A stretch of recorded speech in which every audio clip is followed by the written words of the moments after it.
الحمد للہ رب العالمین والصلاة والسلام علی سید الانبیاء والمرسلین اما بعد فاعوذ باللہ من الشیطان الرجیم بسم اللہ الرحمن الرحیم الصلاة والسلام علیک یا سیدی یا رسول اللہ وعلى آلك وأصحابك يا سيدي يا حبيب الله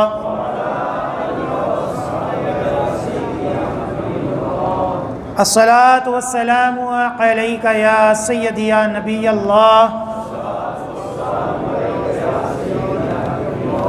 وعلى آلك وأصحابك يا سيدي يا نور الله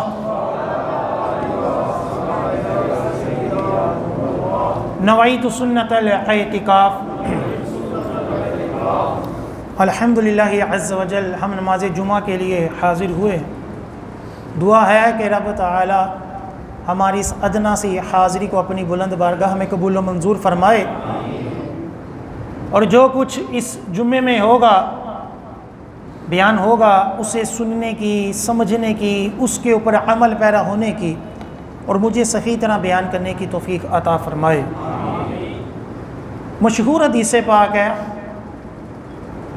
نبی کریم صلی اللہ علیہ وآلہ وسلم نے ارشاد فرمایا، جو لوگوں کا شکر ادا نہیں کرتا وہ رب کا بھی شکر ادا نہیں کرتا۔ اس کا معنی کیا ہے، اس کی شرح کیا ہے، اس کے بارے میں محدثین نے لکھا ہے کہ جو شخص اپنے محسن کا شکریہ ادا نہ کرے، جس نے اس کے اوپر کوئی احسان کیا ہے، وہ اس کا شکریہ ادا نہ کرے، جزاک اللہ کہہ دے، آپ کی بڑی مہربانی، شکریہ، اس طرح کے کلمات جو ہے وہ نہ کہے، اللہ تعالیٰ اس کو یہ توفیق نہیں دیتا کہ وہ رب کا بھی شکر ادا کرے۔ کیوں؟ کہ یہ غیر اخلاقی حرکت ہے۔ میں اگر کسی کو کہوں یار مجھے وہ پانی پلا دو، وہ پانی پلایا، میں آگے سے منہ بند کر منہ ادھر کر پانی پی لوں، اور اتنا بھی نہ کہوں کہ یار تمہاری مہربانی، جزاک اللہ، اللہ تجھے جزا دے، شکریہ، تو یہ بے مروتی ہے، غیر اخلاقی ہے۔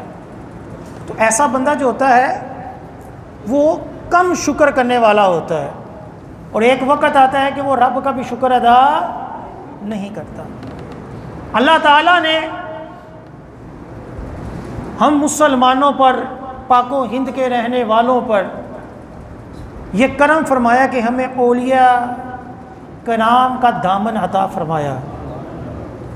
ان کے صدقے آج ہم کلمہ گو ہیں، آج ہم مسجدوں میں بیٹھ کر اللہ اور اس کے رسول صلی اللہ علیہ وآلہ وسلم کا ذکر کر رہے ہیں۔ اسی طرح اس پرفتن دور میں اللہ تعالیٰ نے اہل سنت کو دعوت اسلامی بھی عطا فرمائی کہ آج اس کے صدقے ہماری عزت ہے، آج اس کے صدقے، دعوت اسلامی کے صدقے سنیت کو مضبوطی ملی ہے۔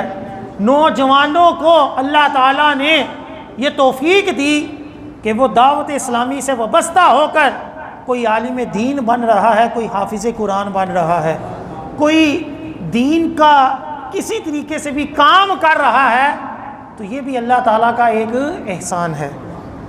تو داتا سرکار رحمۃ اللہ علیہ کا عرس مبارک ہے، ہمیں ان کا بھی شکر ادا کرنا چاہیے، اور دعوت اسلامی کو 42 سال ہو چکے، کل 42 سال ہو جائیں گے، ہمیں اس کا بھی شکر ادا کرنا ہے۔ تو آج جس موضوع کے اوپر میں بیان کروں گا وہ ان دونوں کا مجموعہ ہے۔ وہ موضوع ہے حضور داتا گنج بخش رحمۃ اللہ علیہ کی تعلیمات دعوت اسلامی میں۔ یعنی دعوت اسلامی جو ہے وہ جس طرح دیگر اولیاء کرام کا فیضان ہے، اسی طرح حضور داتا گنج بخش کی تعلیمات کے نقش قدم پر ہے۔ اور حضور داتا گنج بخش رحمۃ اللہ علیہ کی مایا ناز مستند ترین کتاب کشف المحجوب سے میں چند عبارتیں پڑھ کر وہی تعلیمات دعوت اسلامی کے اندر پائی جاتی ہیں وہ آپ کو پیش کروں گا، تاکہ یہ ثابت ہو جائے کہ دعوت اسلامی اہل سنت کی وہ تحریک ہے کہ جس کا ہر کام سنیت کے مطابق ہے، آقا علیہ السلام کی تعلیمات کے مطابق ہے، اور اولیاء کرام کی بھی تعلیمات کے مطابق ہے۔ الحمدللہ۔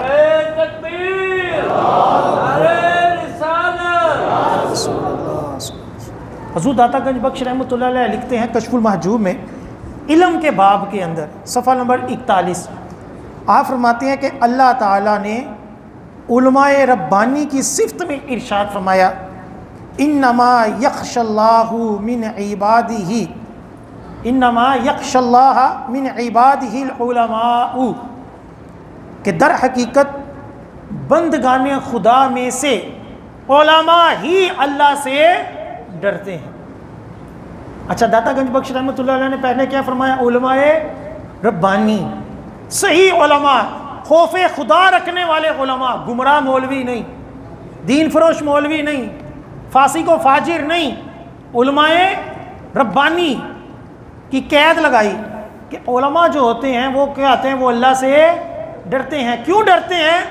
کہ علماء کو دوزخ کے عذابات کا پتہ ہے، اللہ تعالیٰ کی ناراضی کن کاموں میں ہے، علماء کرام کو کیا ہوتا ہے؟ اس کا پتہ ہے۔ عام عوام کو تو بعض دفعہ گناہوں کا بھی نہیں پتہ، وہ تو گناہوں کو بھی ثواب سمجھ لیتی ہے، لیکن اللہ تعالیٰ نے قرآن پاک میں علماء کی صفت بیان فرمائی کہ علماء ہی اللہ سے ڈرتے ہیں۔ حضور داتا گنج بخش رحمۃ اللہ علیہ فرماتے ہیں کہ رسول اللہ صلی اللہ علیہ وآلہ وسلم کا ارشاد ہے کہ ہر مسلمان مرد عورت پر علم حاصل کرنا فرض ہے۔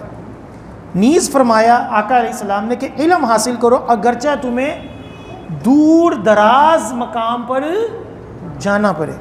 پھر اعلیٰ داتا گنج بخش رحمۃ اللہ علیہ فرماتے ہیں، اے طالب حق، اے حق کے طالب، تمہیں علم ہونا چاہیے کہ علم کی کوئی حد اور غایت نہیں، کوئی باؤنڈری نہیں کہ بس اتنا علم کر لو تو بڑا ہے، نہیں۔ حضور داتا گنج بخش رحمۃ اللہ علیہ فرماتے ہیں کہ علم کی کوئی حد نہیں، اور ہماری زندگانی محدود و مختصر ہے، لیکن علم کی کوئی حد نہیں۔ زندگی کی حد ہے، علم کی کوئی حد نہیں ہے۔ پھر فرماتے ہیں کہ ہر شخص پر تمام علوم کا حاصل کرنا یہ فرض نہیں ہے، جیسے علم نجوم ہے، علم حساب اور دیگر جو علوم ہیں، ان کا علم حاصل کرنا ہر مسلمان پر فرض نہیں ہے، لیکن اتنا علم سیکھنا جتنا شریعت سے متعلق ہے یہ ضروری ہے۔ مثلا علم نجوم، ستاروں کا اتنا علم سیکھنا جس سے دن اور رات یعنی نمازوں کے اوقات کا پتہ چل سکے، یہ لازم ہے۔ اسی طرح علم طب، اتنا سیکھنا کہ ایام و عدت جان سکے، اور علم حساب سے اس قدر علم حاصل کرنا کہ جو ہے وہ وراثت کی تقسیم کس طرح کرنی ہے، کس کو کتنا حصہ ملنا ہے، یہ اتنا ضروری ہے۔ پھر فرماتے ہیں غرض کہ علم کے لیے جس قدر ضرورت ہو اس قدر علم حاصل کرنا کیا ہے؟ یہ فرض و لازم ہے، لیکن ایسے علوم جو کسی کو نفع نہ پہنچا سکیں، اللہ تعالیٰ نے ایسے علوم کے حاصل کرنے کی مذمت فرمائی۔ یہ داتا گنج بخش رحمۃ اللہ علیہ کا ایک اقتباس، ایک پیرا میں نے آپ کو پیش کیا کہ جس میں آپ سب سے پہلے علماء کی شان بیان کر رہے ہیں قرآن سے، حدیث سے پھر آپ علم حاصل کرنے کی ترغیب دے رہے ہیں کہ علم حاصل کرنا ہر مسلمان مرد عورت پر فرض ہے۔ تیسرے نمبر پر پھر آپ اس کی وضاحت کر رہے ہیں کہ کون سا علم حاصل کرنا فرض ہے اور کون سا ضروری نہیں ہے، اور اس کا خلاصہ آپ نے یوں فرمایا کہ وہ علوم کہ جس کا تعلق انسان کے ساتھ وابستہ ہے وہ علم حاصل کرنا کیا ہے؟ ہر مسلمان پر فرض ہے۔ ہمارے اسکولوں کے باہر یہ حدیث لکھی ہوتی ہے کہ علم حاصل کرنا ہر مسلمان مرد عورت پر فرض ہے، حالانکہ حقیقی طور پر اس سے دنیاوی علم مراد نہیں ہے، دنیاوی اتنا ہی مراد ہے جتنا حضور داتا گنج بخش رحمۃ اللہ علیہ نے فرمایا کہ حساب اتنا سیکھو کہ تمہیں یہ پتہ ہو کہ کس کو کتنا حصہ وراثت میں سے دینا ہے. ستاروں کا اتنا علم سیکھو کہ تمہیں نماز کے اوقات پتہ چل جائیں کہ کون سی نماز کا کب وقت ہوا ہے. یہ علم نجوم سے پتہ چلتا ہے, علم فلکیات سے پتہ چلتا ہے.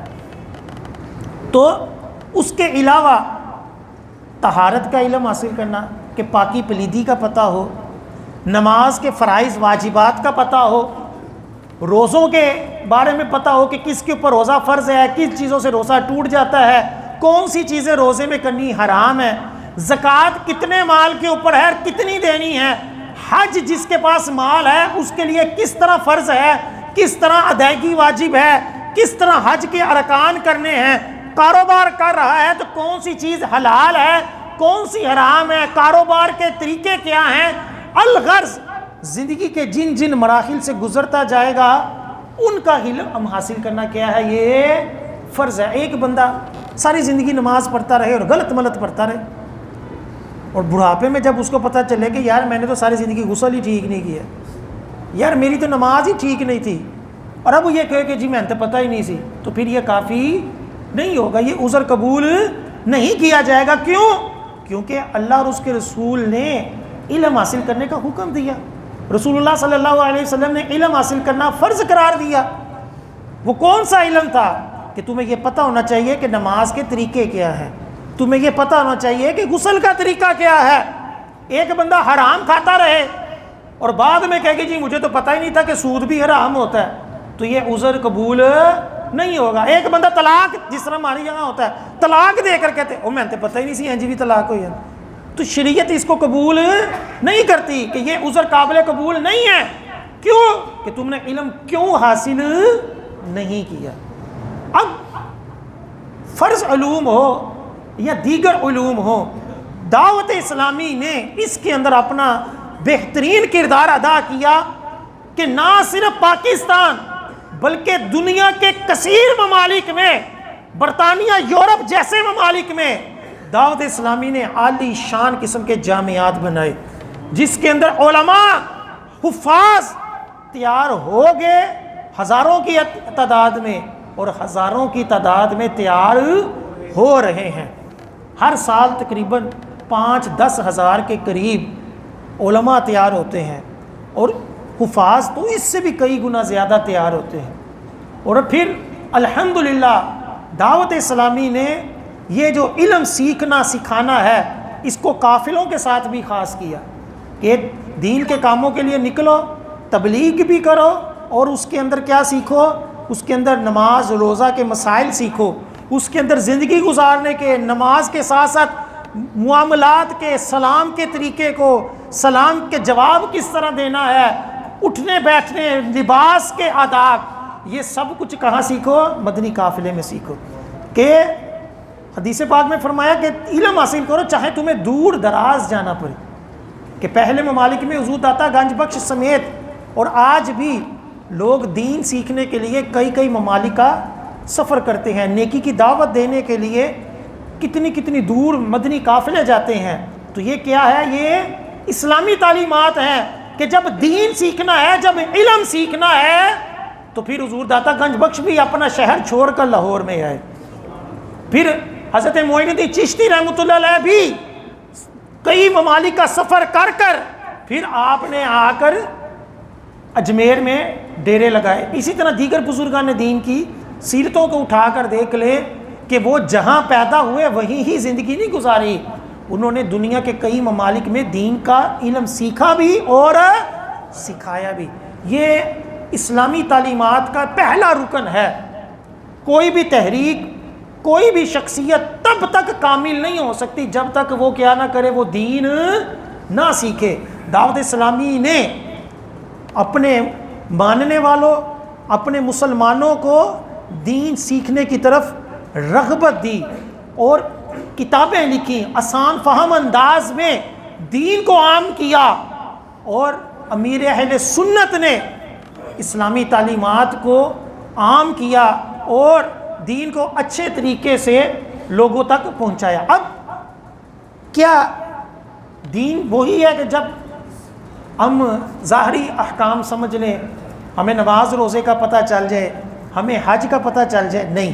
حضور داتا گنج بخش رحمۃ اللہ علیہ مزید آگے فرماتے ہیں کہ ہر شخص پر لازم ہے کہ احکام الہی اور معرفت ربانی کے علم کے حصول میں مشغول رہے۔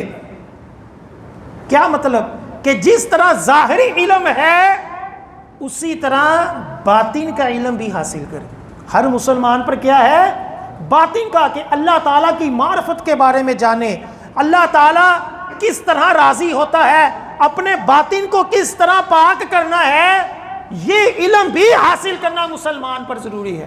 ایک بندے کو ویسے تو بڑے علم ہو، تقریریں کر لے، نماز روزے کے مسائل اس کو پتہ ہو، لیکن اس کو دل پاک کرنے کا طریقہ پتہ نہ ہو، دل کے اندر بغض و کینہ ہو، دل کے اندر حسد ہو، مسلمانوں کے نقصانات کے اوپر خوش ہونا ہو، تو یہ کیا ہے؟ یہ باطنی بیماریاں ہیں، یہ باطنی علوم سے کم علمی ہے، جو آج ہمارے دور میں بہت زیادہ عام ہے۔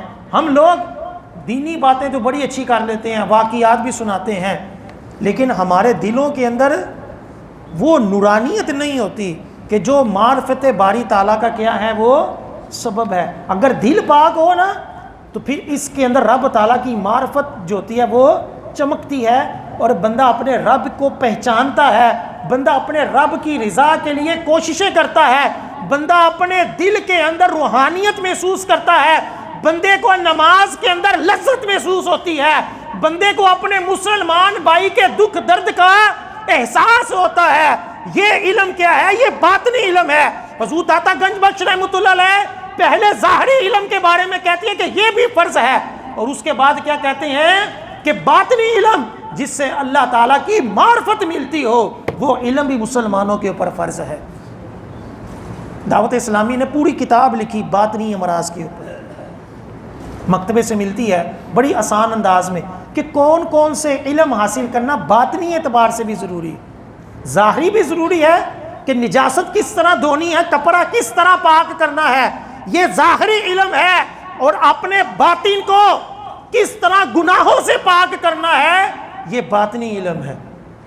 اگر ہمارے دلوں کے اندر مسلمانوں کا دکھ جو ہے وہ محسوس نہیں ہوتا، مسلمان مر رہے ہیں ہمیں کوئی فکر نہیں، ہم اسی طرح ملاوٹ کھلا رہے ہیں، ہم اسی طرح پٹرول ڈالنے میں ڈنڈیاں مار رہے ہیں، ہم اسی طرح لوگوں کو لوٹ رہے ہیں، ہم اسی طرح لوگوں کو مہنگی کر کے دوائیں بیچ رہے ہیں، لوگوں کے ساتھ ظلم و زیادتی، کمیشنیں ہماری اسی طرح ہی چل رہی ہیں، اور لوگ مہنگائی سے تنگ دستی سے مر رہے ہیں، ہمیں اس کی کوئی فکر نہیں۔ جیسے آج بھی افسروں کو کیا فکر ہو، حرام خوروں کو کیا فکر ہو، ٹھیک ہے پٹرول مہنگا ہے اور ملتا بھی پورا نہیں ہے، اس کے اندر بھی ڈنڈیے ہیں، ٹھیک ہے، اور بھی جس نے بجلی چوری کرنی ہے وہ 5,000 روپیہ دے کر وہ بجلی استعمال کر رہا ہے، اس کے یونٹ جو ہے وہ ہمارے غریبوں کے اوپر ڈال رہے ہیں۔ یہ ہوتا ہے کہ جب بندے کا ضمیر مر جائے، اور یہ باطنی بیماری ہوتی کہ بندے کو اپنے مسلمان بھائیوں کے دکھ درد کا کوئی احساس ہی نہ ہو، بلکہ کیا ہو، دل کے اندر حسد ہو کہ اس کا کاروبار تباہ ہو جائے، اتنا کاروبار مجھے مل جائے، یہ اس کا نقصان ہو جائے۔ اور اگر کسی مسلمان کے نقصان کے اوپر بندے کو دل میں خوشی ہو کہ یار اس کے ساتھ اچھا ہوا ہے، تو یہ شماتت کی بیماری ہے، کہ جو باطنی بیماری ہے، جو بندے کی ہلاکت ہے، کہ اس کو اتنا بھی احساس نہیں کہ مسلمان کو نقصان ہوا ہے اور مجھے دکھ ہونا چاہیے۔ کیوں کہ حدیث پاک میں فرمایا کہ مسلمان ایک جسم کی مانند ہے، دنیا کے کسی خطے میں کوئی بھی مسلمان مصیبت میں ہو تو جس طرح پاؤں میں درد ہو تو پورا جسم اس کی درد کو محسوس کرتا ہے، اسی طرح مسلمان دنیا کے کسی خطے میں پریشان ہو، ہمیں اس کے دکھ کا کیا ہونا چاہیے؟ احساس ہونا چاہیے۔ لیکن اگر معاملہ الٹ ہے کہ ہم اپنے مسلمان کے دکھ کے اوپر خوشی کریں، تو یہ ہماری باطنی کمزوری ہے، یہ ہمارا باطن گندا ہے۔ میں ایک ولی کے بارے میں پڑھا کہ وہ کہتے ہیں کہ میں کئی عرصہ ہو گیا ایک الحمد شریف کہنے پر، الحمدللہ کہنے پر اللہ تعالیٰ سے معافی مانگ رہا ہوں۔ بات نوٹ کریں، کیا کہنے پر؟ الحمدللہ کہنے پر میں رب سے کیا کر رہا ہوں؟ معافی مانگ رہا ہوں۔ کیسے، کیوں، الحمدللہ کہنے سے کیوں معافی مانگ رہے ہو؟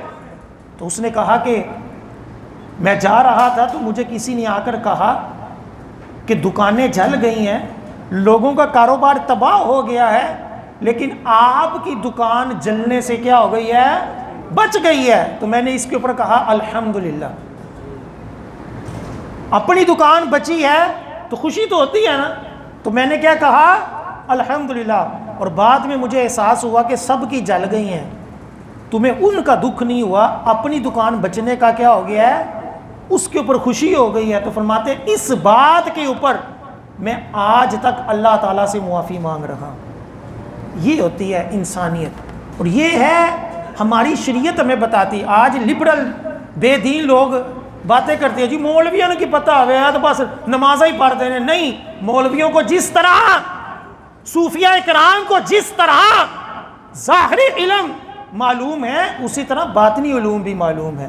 جس طرح ظاہری طور پر خیر خواہ ہیں، اسی طرح صوفیہ کہتے ہیں کہ خالی صرف مسکرا کر نہ ملو، دل کے اندر بھی خوشی ہونی چاہیے۔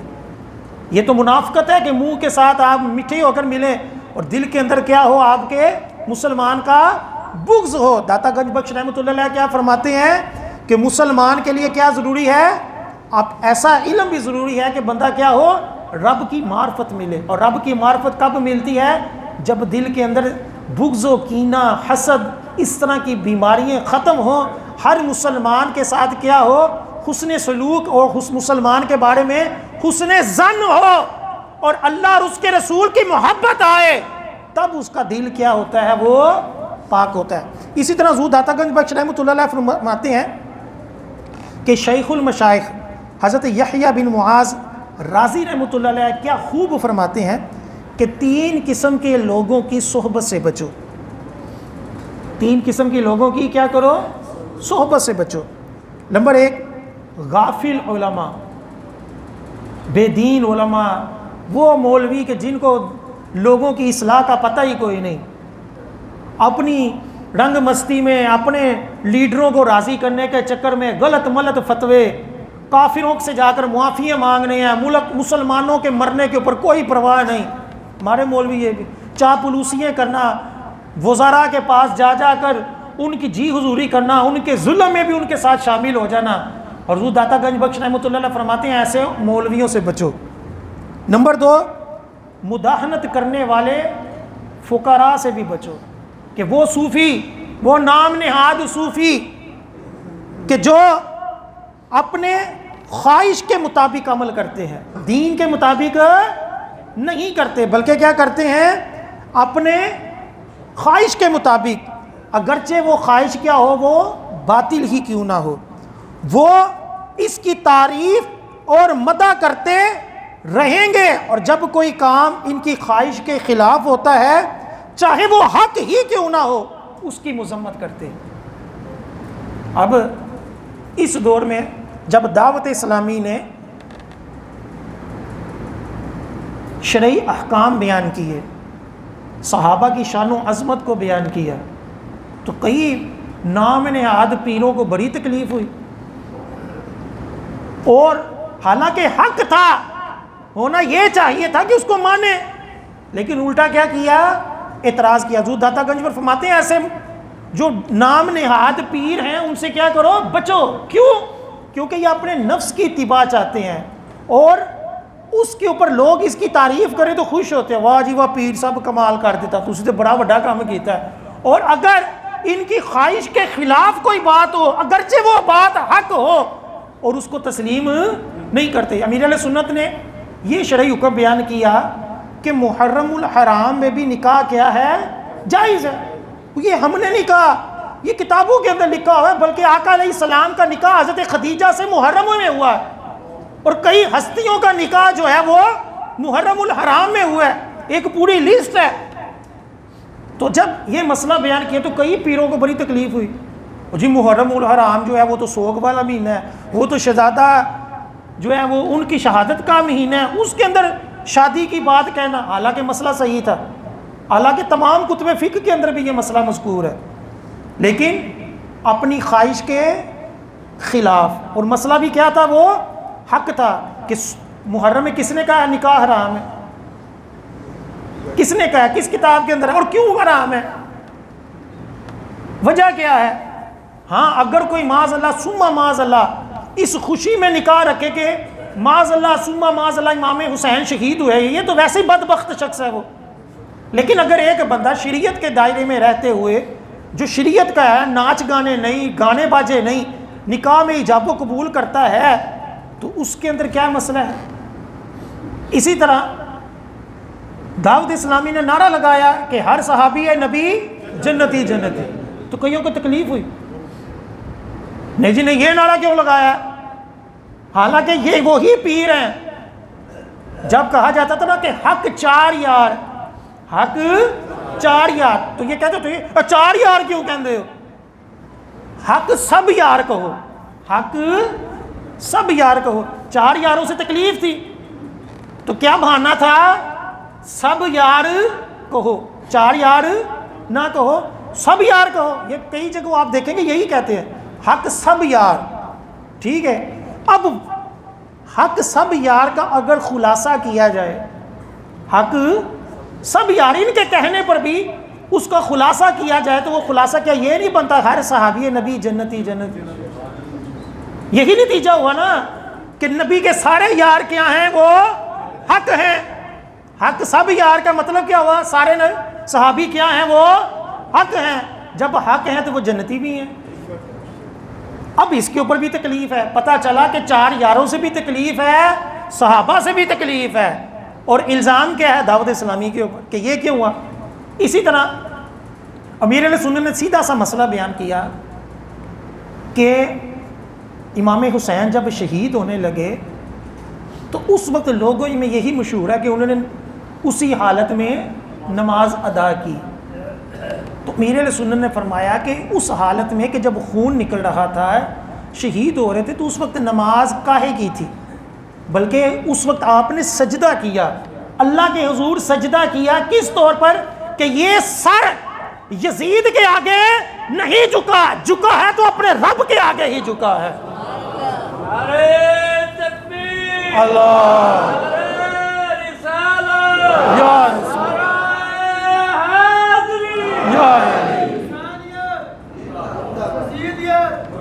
اب یہ جو مسئلہ تھا، یہ مسئلہ واضح کتابوں میں لکھا ہوا ہے کہ امام حسین رضی اللہ تعالیٰ عنہ نے ظہر کی نماز با جماعت پڑھ لی ہوئی تھی. امام حسین نے اپنی ظہر کی نماز اپنی شہادت سے پہلے با جماعت پڑھ لی ہوئی تھی. ٹھیک ہے، اب شہادت کے وقت دوبارہ نماز پڑھنے کا کیا فائدہ تھا؟ اب سیدھا یہی تھا کہ جو سجدہ کیا تھا وہ رب تعالیٰ کو کیا تھا. اب اس کے اوپر شروع ہو گئے کئی مولوی، نہ علم نہ کچھ. اچھا، ایک بابا ایک پیر رد کر رہا ہے امیر اہل سنت کا کہ جی یہ کہتے ہیں کہ خون نکل رہا تھا تو وضو کیسے ہو سکتا تھا؟ اللہ پر آیت تطہیر کیا مطلب ہے؟ حالانکہ یہ تو کسی نے بھی نہیں کہا کہ شہزادوں کی یا اہل بیت کا وضو ہی نہیں ٹوٹتا. یہ کس نے کہا؟ انبیاء علیہ السلام جو تھے وہ وضو کرتے رہے ہیں، آقا علیہ السلام وضو کرتے رہے ہیں. تو امام حسین حسن کے بارے میں یہ کہنا کہ ان کا وضو ہی نہیں کبھی ٹوٹا تھا، یہ تو مسئلہ ہی غلط ہے. آیت تطہیر کا معنی وہ تھا کہ اللہ تعالیٰ نے ان ہستیوں کو گناہوں سے محفوظ رکھا، ان کے ظاہر و باطن کو پاک کیا. یہ مطلب نہیں تھا کہ ان کو وضو کی ضرورت ہی نہیں پڑتی تھی، یہ بھی غلط مطلب. پھر ایک پیر کیا کہہ رہا ہے کہ جی اگر وضو نہیں ہو سکتا تھا تو تیمم تو ہو ہی سکتا تھا نا. تو ان کو اتنا بھی نہیں پتا کہ تیمم بھی ہوتا ہے پانی نہ ہو تو. حالانکہ بیوقوف کو اتنا نہیں پتا چلا کہ جب خون نکل رہا ہو تو وضو ٹوٹتا ہے تو تیمم بھی ٹوٹ جاتا ہے. ایسا تو نہیں نہ آتا ہے کہ بندہ وضو کر لے اور وضو میں جو چیزیں ٹوٹ جاتی ہیں تیمم کرے تو وہ نہیں ٹوٹتی. صراحت موجود ہے کہ تیمم سے بھی وہ چیزیں ٹوٹ جاتا ہے، وہ تیمم بھی جن چیزوں سے وضو ٹوٹتا ہے. تو بات ہی وہاں کچھ اور تھی، لیکن کیا ہے؟ اپنی جہالت. حضور داتا گنج بخش رحمۃ اللہ علیہ فرماتے ہیں ایسے پیروں سے بھی بچو. تیسرے لوگ جن سے بچنے کا حکم ہے، فرمایا جاہل صوفیہ. وہ صوفیہ کون؟ کہ جن کا نہ کوئی پیر ہے نہ کوئی مرشد ہے، نہ کسی بزرگ سے علم دین اور ادب سیکھا، مخلوق کے درمیان بن بلائے مہمان کی طرح خود بخود پہنچ گئے، انہوں نے زمانے کی ملامت کا مزہ نہیں چکھا، اندھے پن سے بزرگوں کے کپڑے پہن کر اور بے حرمتی سے خوشی کے راستے پر چل کر ان کی صحبت اختیار کر لی اور اپنی تعریفوں میں مبتلا ہو گئے۔ حضور داتا گنج بخش رحمۃ اللہ علیہ فرماتے ہیں ایسے پیروں سے بھی بچو۔ پہلے کیا کہا؟ گمراہ مولویوں سے بچو۔ دوسرے نمبر پر کیا کہا؟ ان پیروں سے بچو جن کو اپنی تعریفیں پتہ ہیں اور اپنے خواہش کی پیروی کرتے ہیں، ٹھیک ہے۔ تیسرے نمبر پر کہا کیا؟ فرمایا کہ ان جعلی پیروں سے بھی بچو کہ جن کو تصوف کا کچھ عطا پتہ نہیں ہے، نہ کسی کے مرید ہوئے، نہ کسی سے خلافت ملی، نہ دین کا علم حاصل کیا، نہ ادب سیکھا۔ پھر داتا گنج بخش رحمۃ اللہ علیہ فرماتے ہیں اسی طرح زمانے کی ملامت بھی برداشت نہیں کی۔ جو داتا گنج بخش یا دیگر بزرگوں نے لوگوں کے طعنے سہے ہیں، لوگوں کے ظلم سہے ہیں، لوگوں کی باتوں کو سنا ہے، دین کے اوپر چلتے ہوئے مشکلات کو برداشت کیا ہے، تب جا کر اللہ تعالیٰ نے یہ عزت عطا فرمائی۔ حضرت امام ابو حنیفہ کے اوپر ظلم ہوئے، حضرت امام بخاری کو شہروں سے باہر نکالا گیا، حضرت امام احمد بن حنبل کو کوڑے مارے گئے، کئی بزرگان دین نے ملامتیں سیکھی، ملامتیں سہی، آزمائشیں برداشت کی۔ حضور داتا گنج بخش رحمۃ اللہ علیہ فرماتے ہیں کہ لوگوں نے مجھے چھلکے مارے اور مجھے کھانے کے لیے سوکھی روٹی دی۔ فرماتے ہیں کہ یہ پیر یہ جبہ پہن کر، کلا پہن کر، بغیر علم حاصل کیے، بغیر کسی ولی کامل کی صحبت میں بیٹھے، اپنا مزار بنایا، اپنی گدی بنائی اور اس کے اوپر آ کر بیٹھ کے بن بنائے مہمان آ کر جس طرح بیٹھ جاتے ہیں اس طرح یہ آ کر بیٹھ کے اور لوگوں کو پیر بن کر بیٹھ گئے، نہ علم سیکھا، نہ لوگوں کی ملامت سہی، بس کیا کیا؟ بزرگوں جیسا لباس پہن لیا اور پیر بن گئے۔ فرماتے ہیں کہ ان لوگوں سے بھی بچو۔ امیر اہل سنت نے گاہے بگاہے جعلی پیروں کی مذمت فرمائی۔ دعوت اسلامی کا کوئی بھی شخص آپ اٹھا کر دیکھ لیں، یہ 1 منٹ کے اندر پہچان لیتا ہے کہ یہ بندہ جعلی پیر ہے کہ اصلی پیر ہے۔ کیوں؟ امیر اہل سنت کی تعلیمات، بزرگان دین کی تعلیمات ہیں، اور ہم نے اپنے اپنے اصول بنائے ہوئے ہیں۔ جو پیر نشہ کرتا ہے، چرسولا ہے، بنگی ہے، انگوٹھیاں پہننے والا ہے، اس نے کوئی دم کر دیا، کوئی بات کہہ دی، وہ تکے سے پوری ہو گئی، ہم نے کہا بس جی بس یہی پیر پہنچے ہے۔ حالانکہ یہ تو کوئی اصول ہی نہیں ہے۔ پیری فقیری کا مقصد اپنے ذاتی مفاد نہیں ہے، اپنے رب کی معرفت کو پانا ہے، اپنے باطن کو پاک کرنا ہے، اپنے کاروبار کو چمکانا پیری مریدی نہیں ہے۔ یہ تو ویسے ہی ایک ضمنی فوائد ہے، اصل مقصد پیری مریدی کا کچھ اور تھا، اور ہم نے کیا کیا ہے؟ وہ کچھ اور بنا لیا ہے، اور ہم نے جعلی پیروں کو پروموٹ کر دیا، جبکہ جو کامل پیر ہیں، ولیوں کے امام ہیں حضور داتا گنج بخش رحمۃ اللہ علیہ، وہ کیا فرما رہے ہیں؟ وہ فرما رہے ہیں کہ ایسے پیروں سے بچو، جعلی پیروں سے بھی بچو، گمراہ پیروں سے بھی بچو، اور گمراہ مولویوں سے بھی بچو۔ ہم کہتے ہو نہیں کسی نے برا نہیں کہنا چاہیے، حضور داتا سرکار ولی کامل ہو کر کہہ رہے ہیں کہ ان تینوں سے کیا کرو؟ بچو۔ اسی طرح آپ فرماتے ہیں حضور داتا گنج بخش رحمۃ اللہ علیہ فرماتے ہیں کہ مشائخ میں سے ایک بزرگ فرماتے ہیں کہ فقیر وہ نہیں جو ساز و سامان سے خالی ہو، بلکہ فقیر وہ ہے جس کا دل آرزو تمنا سے خالی ہو۔ بڑی پیاری بات ہے کہ فقیر وہ نہیں ہے کہ جس کے پاس سامان نہیں ہے۔ کئی ہوتی ہیں نا ایسی جن کے پاس کچھ نہیں ہوتا تو وہ کہتے ہیں یار اسی تے اللہ دی سٹیاں ہیں، حالانکہ دل کے اندر کیا ہے؟ تمنا ہے کہ دولت ملے، مال ملے۔ حضور داتا گنج بخش رحمۃ اللہ علیہ لکھ رہے ہیں کہ فقیر وہ نہیں جو ساز و سامان سے کیا ہے؟ وہ خالی ہے۔ صحیح معنی میں فقیر وہ ہے جس کا دل دنیا سے خالی ہے، دنیا کی طلب سے خالی ہے، دنیا کو اپنا کاروبار نہیں بناتا، پیری مریدی لے کر چندے لے کر لوگوں کے اپنا بینک بیلنس نہیں بناتا، اپنی کوٹھیاں اپنے گھوڑے نہیں پالتا، اپنے اونٹ اپنے شوق پورے نہیں کرتا، باہر کے ممالک میں بیٹھ کر عیاشیاں نہیں کرتا۔ پیر وہ ہوتا ہے کہ جس کا دل جو ہے وہ کیا ہو؟ وہ دنیا کے مال سے، دنیا کی تمنا سے کیا ہو؟ وہ خالی ہو۔ اب امیر اہل سنت کی مثال دیکھ لیں، آپ چاہتے تو اپنا کاروبار کرتے، مرید آپ کے کاروبار کے اندر بڑا بڑھ چڑھ کر حصہ لیتے کہ لو جی مجھے کاروبار میں کر رہا ہوں، مجھے پیسہ دو، کسی سے ذاتی طور پر پیسہ نہیں مانگا. ہم نے ذاتی طور پر امیر اہل سنت کے کئی مرتبہ گھر بیٹھ کر کھانا کھایا ہے, سحری کی ہے. امیر اہل سنت کا اس دور سے لے کر آج تک کوئی اپنا ذاتی مکان نہیں ہے. اس وقت بھی بہن کا 4 مرلے کا مکان تھا, حالانکہ دعوت اسلامی دنیا کے کثیر ممالک میں تھی, لیکن ایک بھی مکان اپنا ذاتی آج بھی کوئی ثابت کر دے کہ وہ فلاں DHA کے اندر وہ فلاں جگہ امیر اہل سنت کا اپنا ذاتی بنگلہ ہے, یا آپ کا فلاں بیٹا اس کے اندر جو ہے وہ بنگلے کے اندر رہ رہا ہے, یا امیر اہل سنت اس کے اندر رہ رہے ہیں, کوئی ثابت نہیں کرے. یہ ہوتی ہے اصل فقر. اصل ولایت یہ ہوتی ہے کہ جو بزرگان دین کا طریقہ ہے کہ اپنے شوق پورے کرنا, اپنے ذات کے لیے اپنے دل کے اندر دنیا کی محبت, دنیا کی جو ہے وہ دولت کی طرف نظر رکھنا, اپنی اولاد کو سیاسی لیڈر بنا دینا اور اپنی گدی کو سیاسی طور پر استعمال کرنا, یہ کہاں نہیں ہوتا. آپ سب کو پتہ ہے کون کون سی گدیاں سیاست میں حصہ لیتی ہیں, سارا پتہ ہے. دعوت اسلامی چاہے کسی بھی جماعت کے ساتھ مل جائے تو کتنا کچھ مل سکتا ہے, لیکن کیا ہے مقصد یہ نہیں. مقصد کیا ہے؟ دین کی تبلیغ ہے. یہی داتا گنج بخش رحمۃ اللہ علیہ فرماتے ہیں فقر یہ نہیں کہ میرے پاس کچھ نہیں ہے تو میں جتنی مرضی باتیں کرتا رہوں کہ یار میرے پاس ساز و سامان ہی نہیں ہے, چلو جی میں بڑا نیک ہوں. فرماتے ہیں کہ اصل یہ نہیں, اصل تیرا دل ہے کہ تیرے دل کے اندر خواہش ہے یا نہیں ہے, تیرے پاس مال ہے یا نہیں ہے, خواہش ہے یا نہیں ہے. اگر خواہش ہے تو پھر کیا ہے, یہ فقر نہیں ہے, یہ فقر نہیں ہے, یہ بس یہی ہے کہ دا نہیں لگیا. فقر نہیں, فقر وہی ہے کہ بندے کے دل کے اندر کیا ہو, دنیا کی لالچ ہوس نہ ہو. اسی طرح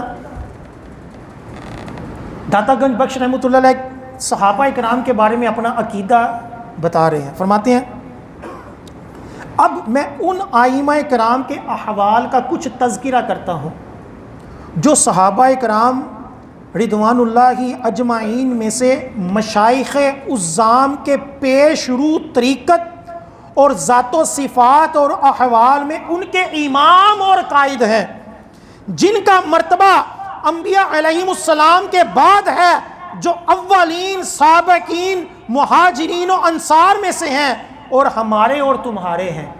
اور ان میں سب سے پہلے کس کا ذکر کیا؟ حضرت ابو بکر صدیق رضی اللہ عنہ. آپ نے ذکر کس طرح فرمایا؟ صحابہ کرام میں سے شیخ الاسلام بعد از انبیاء خیر الانام علیہ السلام, خلیفہ و امام تارکین, دنیا کے سردار, صاحبان خلوت کے شہنشاہ, آفات و دنیاوی سے پاک و صاف, امیر المومنین سیدنا ابو بکر صدیق رضی اللہ تعالی عنہ. اب دیکھیں داتا گنج بخش رحمۃ اللہ علیہ نے صحابہ کا ذکر کس طرح کیا کہ تمام صحابہ, اگلے پچھلے, مہاجرین انصار, یہ سارے کے سارے کیا ہیں؟ انبیاء کے بعد کیا ہیں؟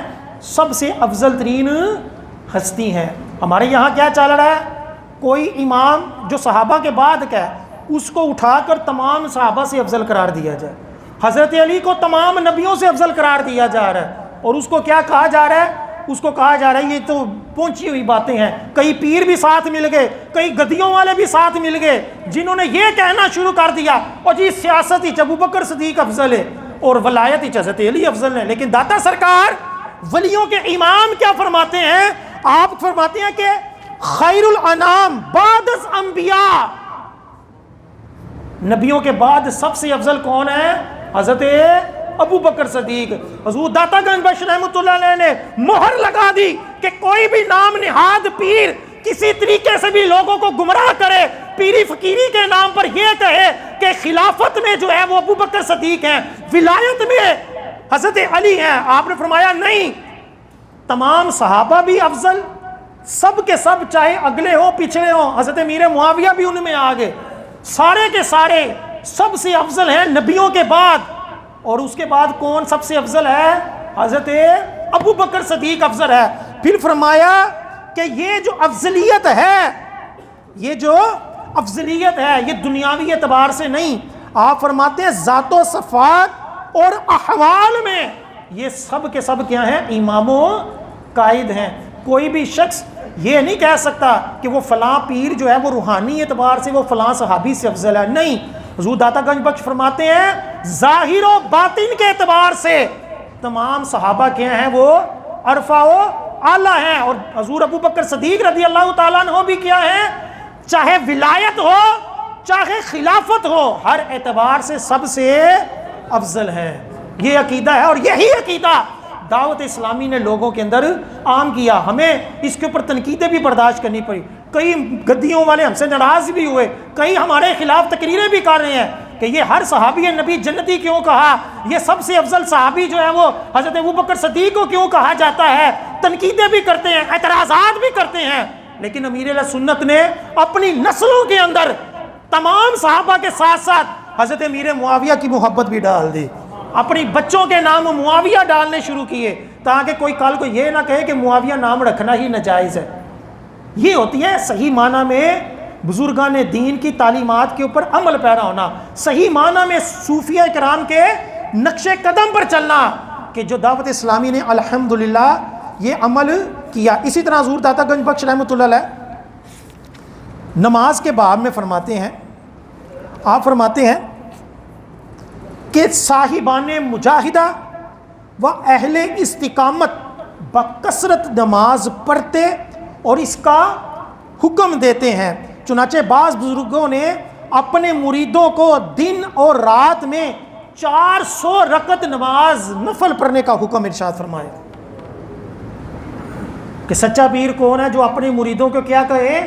نماز پڑھنے کا کہے. ساڈے ہاتھ جعلی پیر وہ جی ساڈی نماز مدینے ہوندی، کوئی کہنا ساڈی مکے ہوندی. ٹھیک ہے، کھانا پینا پاکستان ہی نماز پڑھن مدینے چلے جانا. ٹھیک ہے، تو یہ ڈرامے بازی ہے. حضور داتا گنج بخش کیا فرماتے ہیں کہ نماز کے بارے میں پیر کو بھی چاہیے کہ اپنے مریدوں کو اس کا کیا کرے؟ پابند بنائے. اب امیر اہل سنت نے جو 72 مدنی انعامات ہیں، نیک اعمال والے خانے ہیں، اس کے اندر 5 نمازوں کے ساتھ ساتھ سنتیں اور نوافل کے اوپر بھی تعلیم دی کہ یہ بھی پڑھو. یہ نہیں ہے کہ بندہ صرف فرض پڑھے یا فرض بھی نہ پڑھے، نہیں. اور یہ بزرگان دین کی تعلیمات ہیں کہ بندے کیا کریں؟ نوافل بھی پڑھیں. اور بعض بزرگوں کا فرمایا کہ وہ اپنے مریدوں کو دن میں 400 مرتبہ کیا کراتے تھے؟ 400 رکعت نماز پڑھاتے تھے تاکہ ان کا کیا ہو؟ اللہ تعالیٰ کی طرف لو لگے.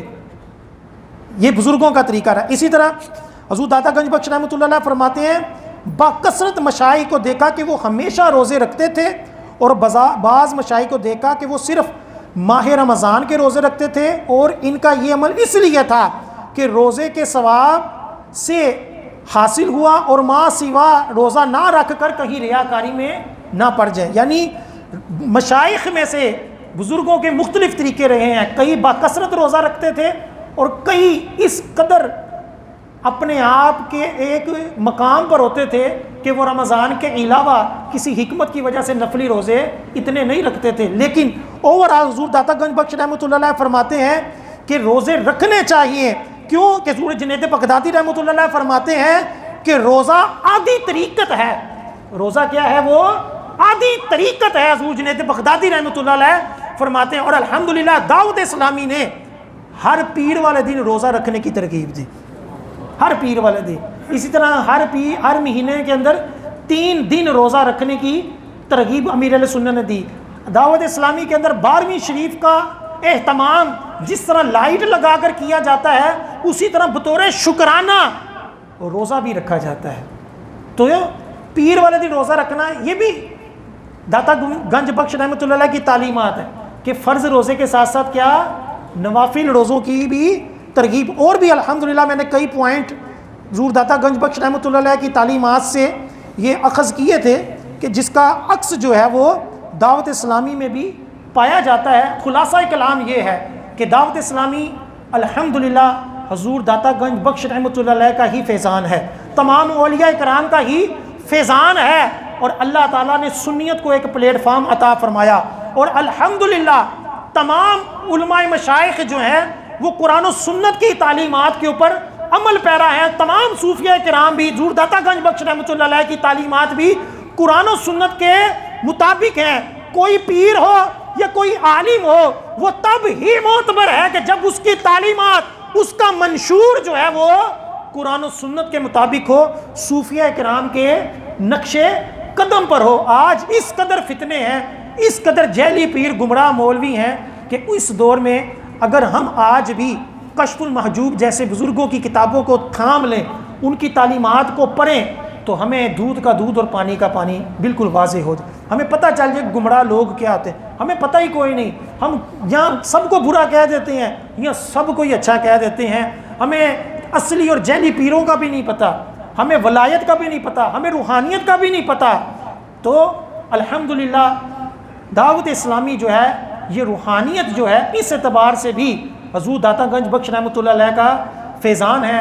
اللہ تعالی ہم سب کو دعوت اسلامی کے ساتھ وابستہ رہنے کی یا اس سے عقیدت و محبت رکھنے کی توفیق عطا فرمائے، تمام سنی علماء مشائخ کی حفاظت فرمائے، اور ہم سب کو حضور داتا گنج بخش رحمۃ اللہ علیہ کی تعلیمات کے اوپر عمل پیرا ہونے کی توفیق عطا فرمائے۔ ابھی اذان ہوگی، اس کے بعد آپ سنیں۔